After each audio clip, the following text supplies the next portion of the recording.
Hi అండి అందరు tiffin చేశారా? పిల్లలు స్కూల్కి వెళ్ళిన తర్వాత మనకు మదర్స్కు ఇట్లా పిల్లలు స్కూల్కి వెళ్ళిన తర్వాతనే బ్రేక్ఫాస్ట్ చేస్తాం కదా, తిన్నారా? పిల్లలు ఇప్పుడే స్కూల్కి వెళ్ళారు, నేను బ్రేక్ఫాస్ట్ చేస్తున్నా. హాలిడేస్లో పిల్లలతో కలిసి ఇంటే ఆ ఎంజాయ్మెంట్ వేరే ఉండేది. ఇప్పుడు ఒంటరిగా తినాలంటే తినబుద్ధి కాదు. ఒక 2-3 రోజుల వరకు కొంచెం పాతబడే వరకు అసలు తినబుద్ధి కాదు. అందుకే మీతో మాట్లాడుకుంటూ అయితే తింటున్నాను. ఈరోజు నుండి మళ్ళీ స్టార్ట్ స్కూల్. పిల్లలు పోవడం, మనం అన్నీ రెడీ చేసి పెట్టడం, పిల్లలు పోయిన తర్వాత బ్రేక్ఫాస్ట్ చేయడం, లంచ్ చేయడం, ఇవన్నీ కామనే కదా మనకు ఆడవాళ్ళకు.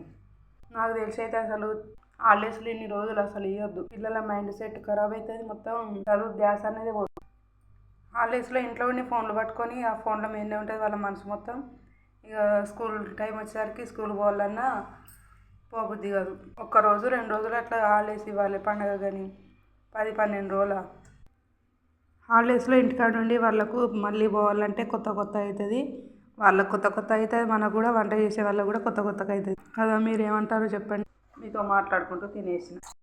మరి మరో నెక్స్ట్ వీడియోలో కలుద్దాం.